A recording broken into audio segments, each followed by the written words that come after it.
Calcarea FOSS.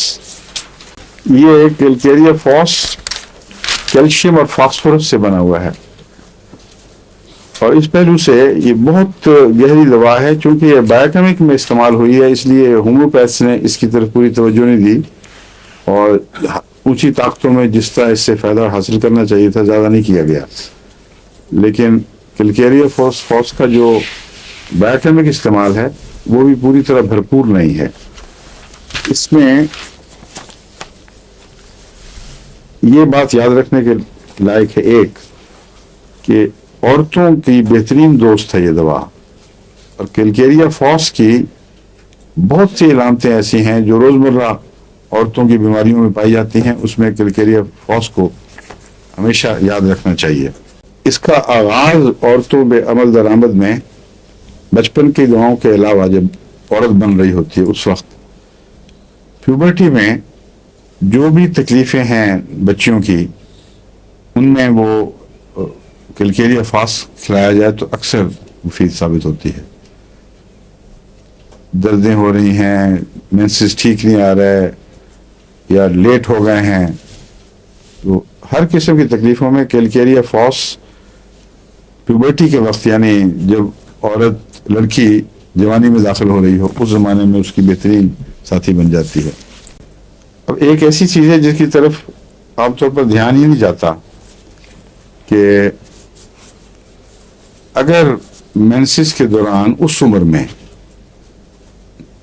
ठंड लग जाए, खा नज़ला हो या ना हो लेकिन सर्दी लग जाए तो मेंस्ट्रुअल तकलीफें जो शुरू होती हैं, दर्दें, बेकायदगियाँ, कम ज़्यादा होना, वो फिर सारी उम्र रहती हैं उसी तरह जब तक कैलकेरिया फॉस से उसका इलाज न किया जाए।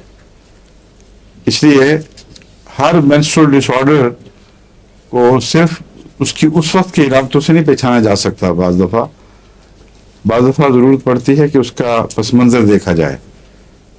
तो अगर देर में इलाज हो तो दिमाग में आता ही नहीं कि ये इस लड़की औरत को जो 50 साल की है तकलीफें हो रही हैं उसको बचपन में सर्दी लगी होगी ना उसको याद होगा सॉरी।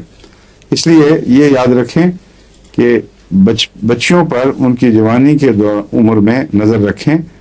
अगर उनको सर्दी लग जाए और मेंस्ट्रुअल तकलीफें शुरू हो जाएं तो कैलकेरिया फॉस फौरी इफेक्टिव है अल्लाह की फजल से और उसके बाद फिर वो तकलीफें दोबारा नहीं होंगी। अगर कुछ बची हुई अगले मेंसेस पे ज़ाहिर हों तो वो फिर भी ठीक हो जाएंगी। इसके अंदर और सेमिसिफ्यूजा में जो रहम के अंदर स्पेज़म्स और कन्वर्शंस पैदा होती हैं मेंसेस के आगाज़ पर और मेंसेस के दौरान कुछ तकलीफ रहती है, एक ऐसी पहचान है जो दोनों को मुमताज़ कर देती है। सेमिसिफ्यूजा में जितना फ्लो बढ़ता है तकलीफ बढ़ती है और ये बिल्कुल अजनबी सी बात है। इंसान ये समझता है कि वो खून का फ्लो रुक गया है इसलिए जब बहना शुरू होगा तो ठीक हो जाएगा। कैलकेरिया फ्लोर में उससे पहले खून के फ्लो से पहले दर्दें शुरू हो जाती हैं और बहुत तकलीफ दह स्पेज़म्स होते हैं।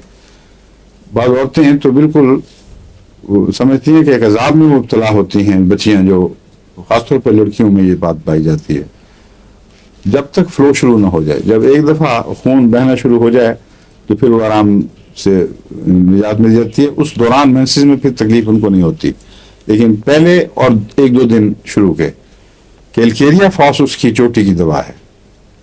हालांकि लोग आमतौर पर मैकफॉस की सोचते हैं जो स्पेज़म की दवा है और मैकफॉस स्पेज़म की दवा इसलिए कहलाती है कि वो यूट्रस ही का नहीं सारे जिस्म पर जहां भी स्पेज़म होगा उसमें मैकफॉस काम आ सकती है अगर वो गर्मी से आराम पाता हो।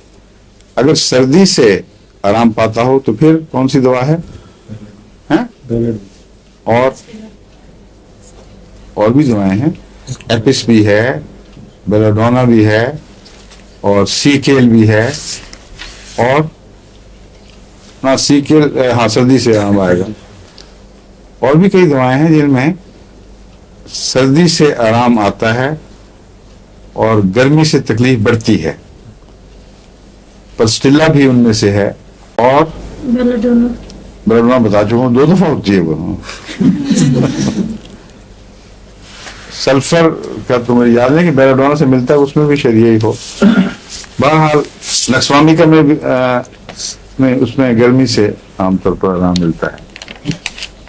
ٹھنڈ سے آرام ملے تو اس میں یہ سب دوائیں شامل ہیں. میک فاس کو گرمی سے آرام ملتا ہے، اور کیلکیریا فاس کو بھی ایسی بچیوں کو ٹکور کرنے سے آرام ملتا ہے. اس لیے مزید شبہ ہو جاتا ہے کہ میک فاس ہوگی، اور میک فاس میں نے دیکھی کوئی فائدہ نہیں دیتی. بعض مرضوں میں دیتی ہے، اس خاص کیس میں فائدہ نہیں دیتی، اس لیے کہ وہ کیلکیریا فاس ہے.